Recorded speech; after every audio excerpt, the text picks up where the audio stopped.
va commencer la cérémonie de soutenance de mémoire de M. Ibrahim et de M. Diakari Diatobola, était encadré par Gabriel Dabo. Et mémoire intitulée Philosophie et idéologie dans le débat philosophique africain. Vous donnez la parole pour que vous puissiez nous faire un peu l'économie de votre travail. On l'a déjà vu, ce n'est pas la peine de nous imposer la lecture de votre mémoire. Le jury est beaucoup d'abord. Monsieur Sissoko Makuta Dani et moi-même Soli Kone. Vous avez donc la parole pour 10-15 minutes maximum pour faire l'économie de votre travail. Allez-y, monsieur, vous avez la... Monsieur le Président du jury, monsieur Kone, chers professeurs, monsieur Sissoko et monsieur Dabo, chers parents, chers frères, chers amis, chers camarades, bonjour tout le monde. Je vous remercie d'être venu.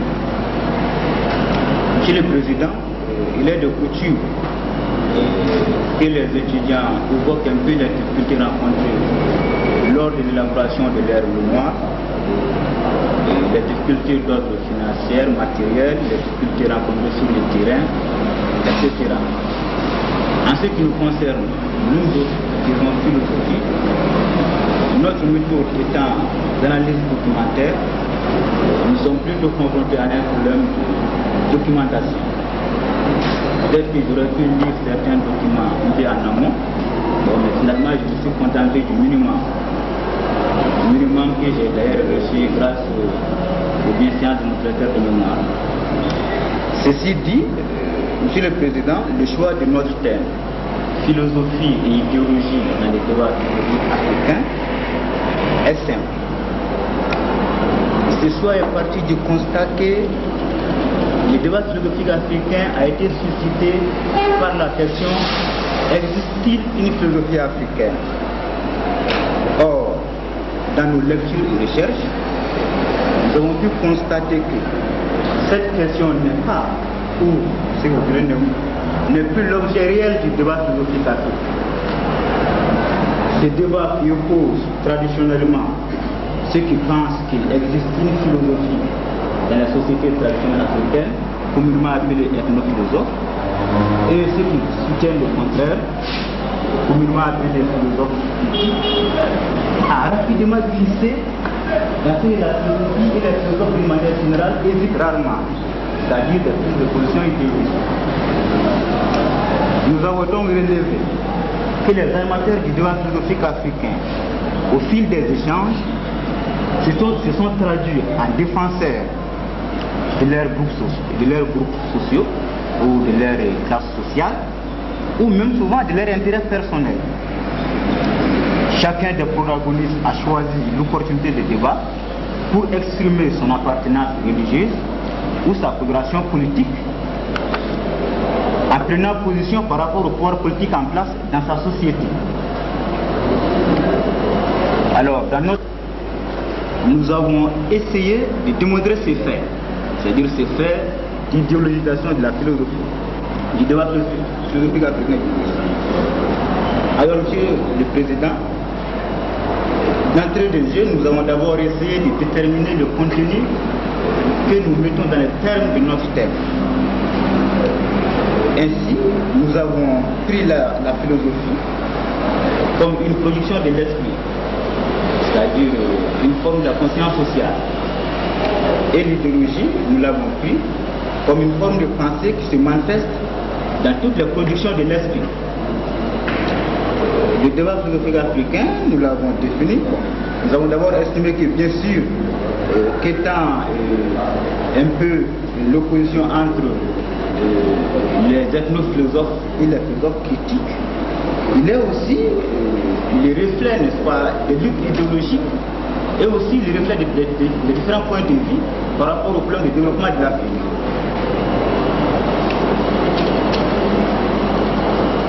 Alors, au cours de notre travail, nous avons essayé de faire ressortir les différents affrontements idéologiques entre ces deux camps, c'est-à-dire entre les philosophes et les philosophes, ces affrontements se résument en querelle politique, en confrontation religieuse et en prise de position, comme par exemple dans les vieux débats entre tradition et modernité. Vous savez, ce vieux débat, n'est-ce pas, un débat et qui a existé en Afrique depuis la fin des Européens. Au cours de ces affrontements, les animateurs du droit philosophique africain ont le plus souvent défendu leur religion, leurs clans sociaux ou souvent de leur intérêt personnel. L'exemple frappant ici est le cas des ethnophilosophes camerounais, Basile Julia Fouda et Souzoum Koka, contre leurs compatriotes philosophes critiques, Martien Toa. Vous savez, Martien Toa a eu le privilège d'être chef de département de philosophie, doyen de faculté et aussi recteur de l'université. Alors devant ces différentes promotions qu'il a bénéficiées, ses adversaires philosophiques, c'est-à-dire les ethnophilosophes, alors ils l'ont attaqué. Et ils l'ont attaqué à travers une citation très cinglante dont je cite.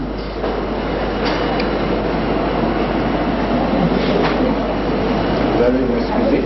En matière de philosophie, Martien Toa vise un pouvoir au Cameroun. Il veut exercer un monopole exclusif en philosophie camerounaise. Voilà. Voyez-vous un peu, c'est une citation qui est une attaque directe contre Toa, n'est-ce pas, par ses adversaires philosophes. Et aussi Toa aussi, sur le plan politique, il est aussi engagé sur le plan politique de son pays. Et c'est ce qu'il a valu d'être maire de sa commune natale. Alors, devant ces faits, ces mêmes philosophes, les deux, Fouda et Kokam, ils reviennent encore à la charge. Et là, il profite de son admiration pour la pensée de Hegel. Monsieur, vous avez fait 10 minutes. Allez-y à l'essentiel. Voilà, donc il profite de son admiration pour Hegel et les taxe d'être un homme qui aime le pouvoir et qui veut s'emparer du pouvoir. Alors, ces affirmations des philosophes est purement, n'est-ce pas, une lutte idéologique qui n'a rien à voir avec le débat. Est-ce que le débat philosophique africain cesse d'être philosophique à cause de cet aspect idéologique? Nous estimons que non. D'ailleurs, Marx, n'est-ce pas, l'a bien dit, que toute philosophie est une forme d'idéologie. Toute philosophie défend les intérêts d'un groupe social ou d'une classe sociale et il n'y a pas de philosophie neutre. Donc la philosophie, en tant qu'elle-même une forme de philosophie, ne saurait faire sa philosophicité en abordant des termes d'idéologie, comme la politique, la religion, la loi, etc. Pas d'idéologie. Et même l'idéologie n'est pas forcément une philosophie. Alors, pour qu'une idéologie devienne il faut qu'elle soit suffisamment expliquée, sinon les philosophes d'année croient l'autre. Alors, les animateurs du débat ont tous suffisamment expliqué les positions idéologiques pour qu'elles deviennent philosophiques. Nous pensons que l'aspect idéologique a été le plus souvent dominant. Bon, même si ce débat donne souvent l'impression de se trouver dans le débat de l'Afrique, moi, l'aspect idéologique a été le plus souvent dominant. Par exemple, quand les amateurs du débat parlent de politique, au lieu de faire des analyses objectives et proposer des voies alternatives, non, ils se livrent à des querelles de personnes. Ou bien s'ils traitent du problème des rapports entre la tradition et la modernité, c'est pour s'accuser mutuellement d'occidentalisme, d'élitisme ou de conservateurs de musique.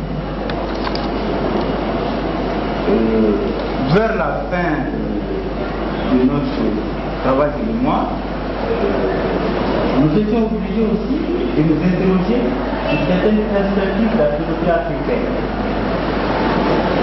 Dans cet ordre d'idée, le Africain, de dépasser le débat et de diversifier les thèmes de recherche philosophique.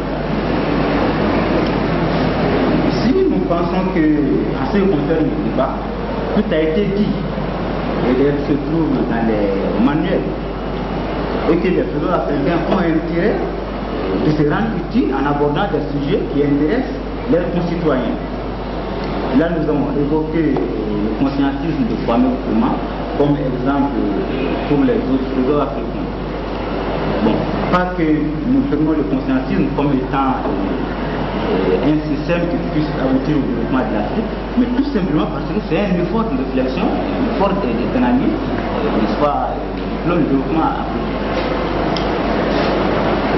L'Afrique étant un continent où il reste à faire, un continent dominé par de multiples problèmes, un continent, n'est-ce pas, vous voyez, où tous les enfants encore n'ont pas accès à l'école, un continent, etc. Donc nous avons estimé qu'il était nécessaire que les pays africains diversifient leurs thèmes de recherche, étendent leurs recherches à tous les domaines de la vie. Aussi, nous avons relevé que les pays africains ont manqué aussi de pousser les réflexions et les recherches sur certaines pensées et certaines pratiques, n'est-ce pas, de leur ancêtre. Par exemple, nous le savons tous, avant l'arrivée du blanc et même de l'Européen, les Africains déjà avaient des méthodes traditionnelles d'extraction du fer. Et aussi, ils avaient certaines pensées populaires qui renvoient souvent à des citations de nos philosophes actuels. Donc, nous avons dit que les philosophes africains auraient pu rendre au moins un service au nom de l'Afrique s'ils avaient pu approfondir les réflexions et les recherches sur ces pensées et pratiques de leurs ancêtres. Même aussi, la philosophie, bien sûr, elle est universelle, elle est rationnelle, mais aussi, il a certaines particularités africaines en dehors de leur discours philosophique. Par exemple, le corps et l'accidentel et bien d'autres. Ce sont là des aspects qui sont spécifiques au continent africain. Mais les philosophes occidentaux ont chassé, n'est-ce pas, ces termes de leur discours philosophique. Donc nous avons estimé que les philosophes africains auraient pu s'intéresser aussi à ces domaines en tant que philosophes africains. Alors, Monsieur le Président du jury, cher professeur, je vous remercie. Merci bien, M. Togola.